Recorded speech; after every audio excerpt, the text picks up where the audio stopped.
how can we identify the programs when they go off? Here is just one suggestion. This I regard as the heart of the daily practice from the perspective of the centering prayer dynamic. And that is, when you notice you're upset by something, even mildly upset, and that upset could be any one of the afflictive emotions, fear, or anger, or frustration, or depression, or something. Notice the event that triggered that feeling.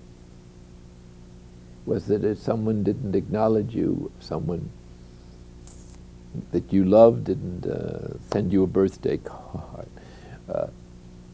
situation you can't control. The event points to what emotional program for happiness was upset. Sometimes it's not too clear, and it doesn't have to be absolutely clear, because maybe the two or the whole three of them have something to do with the present upset. But the issue is not to be so much to be certain as exactly what emotional program you're doing, but to let go deliberately of the program itself in the unconscious by saying to oneself, of course, I give up my desire for security. Then say, I give up my desire for inordinate affection and approval. And finally, I give up my desire for power or control. There's also a saying that sums up all three, but it doesn't identify them, but sometimes you don't have time to go through that little menu. We suggest you say, I give up my desire to change the situation. Boy, is that a hard one to say. But you don't just say that with the lips, but from the bottom of your heart, you say, I give up my desire to change this. It sounds as though you were lying to yourself, I know. But it's not feelings that count here, but what you do with the feelings.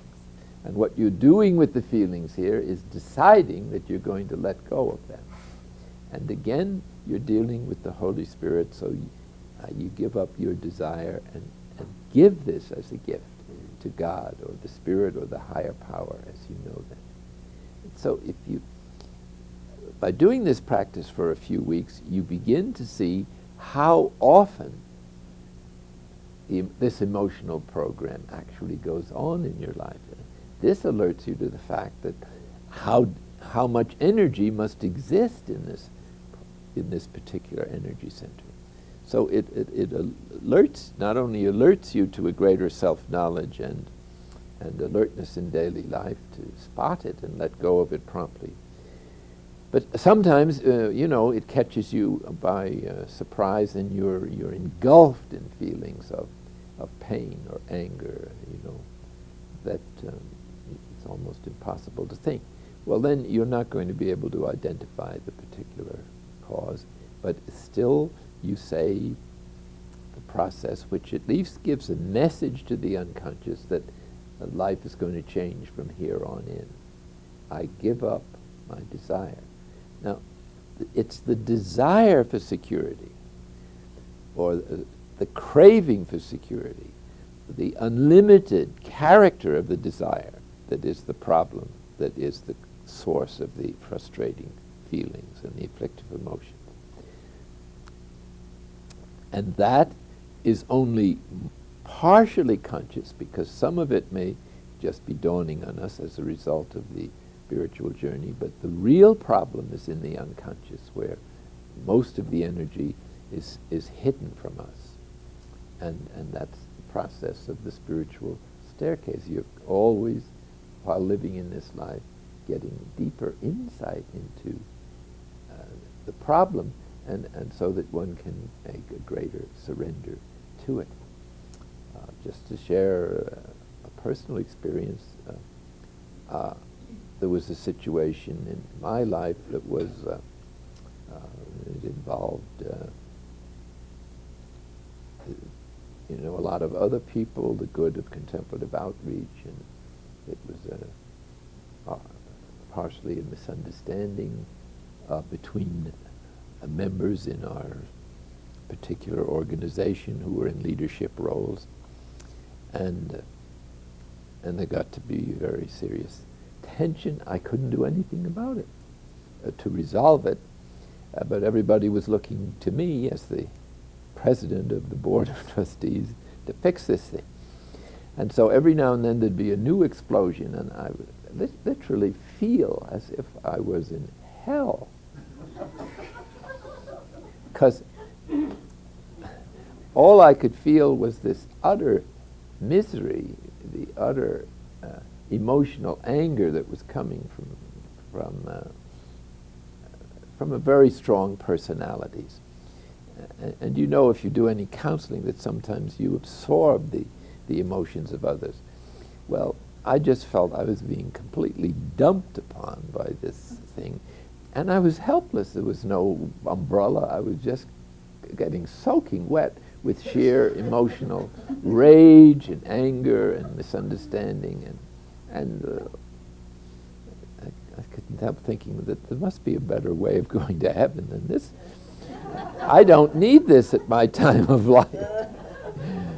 I've got a lot of other things to do. This on top of all my engagements in lectures and trying to be, act as if nothing was happening.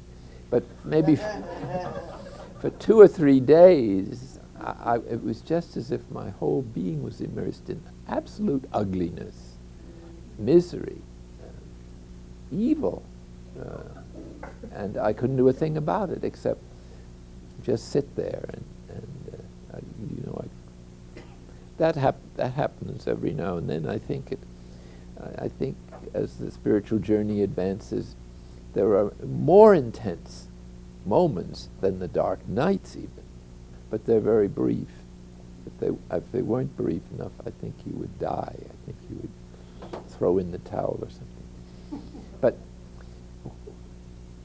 all proportion guarded, those experience of being emotionally thrust into a kind of pit where you can't get rid of the feeling or the misery or the grief or the hatred or the resentment, the bitterness. And this, of course, does the job on the body. You get exhausted. You may have, heart trouble. You may get an ulcer if this keeps up long enough. All the other hazards.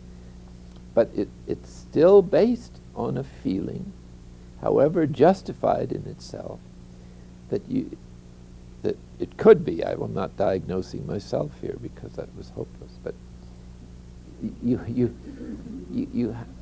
have the feeling of sheer helplessness in the face of conditions that are overwhelming, that just couldn't be more impossible. You couldn't imagine. I have a very strong conviction now that life is you'll experience in daily life more incredible situations than anyone could ever write a novel about.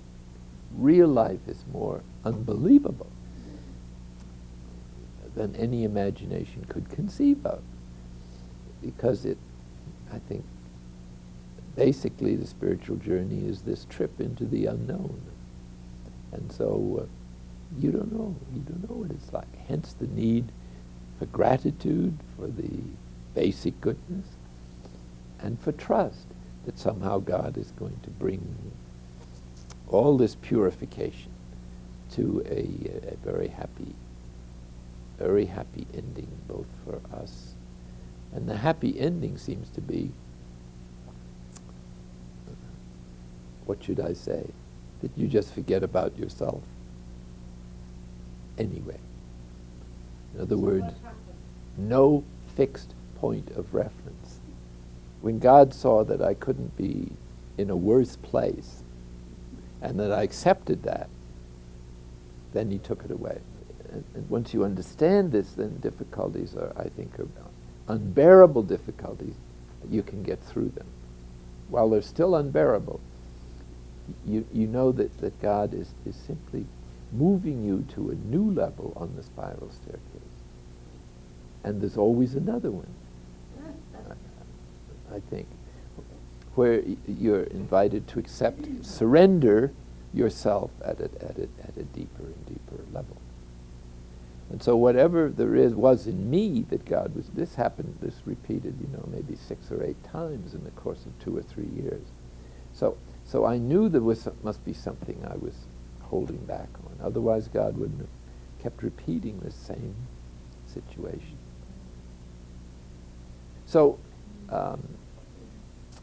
to sit something through that's unbearable with trust in God may take a little time. And it's true that it's so serious that sometimes it may have psychological effects and one might need some medication or some psychotherapy. It depends who you are and where you are, and that's where some spiritual guidance at this point in your spiritual journey that has some expertise and some experience is a great help. But sometimes God doesn't give you that either. You just have to sweat it out.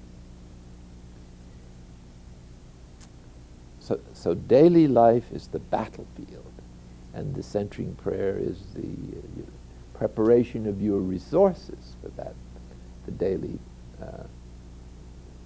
experience of difficulties, and these can become more intense as the spiritual life develops. But so does your trust, and so does your confidence in God, So return then to this, to the basic thrust. I'd like to return to this idea of identifying our upsetting moments as not just upsetting, or somebody else has interfered with my day, or the weather, or an earthquake, or something else. It's noticing an upsetting emotion and immediately saying, I've got a problem, not projecting it on other people or events. The fact that I feel upset at all is a sign that one of the emotional programs is still in place. And hence it's appropriate then to give that up. In other words, it's a question of letting go of the ordinary thrust of the way of interpreting daily life. And of course, those who are very extroverted probably have a little more trouble at this than others. They're not geared to be instantly reflective. But if you can just step back and have that intention for a moment insofar as circumstances allow, and say, I'll think about this at least later on. Then when you come to your daily examen of conscience, or your daily inventory, to notice how many times during the day you felt upset, and what was the nature of the event, and what emotional center it pointed to, and sort of conclude the day with a determined, peaceful, and trusting surrender of that program. I give up my desire to control. I give up my desire for approval. Approval, control, and security are not the problem.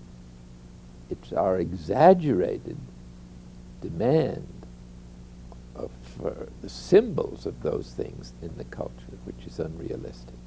God wants us to feel secure, but to have true security, which is confidence in God's protection. He wants us to have true freedom, which is the better than control and power, which is the true power, you might say, the freedom to decide what to do with our emotions. And finally, God is the fullness of love that heals our demands for approval and affection and esteem.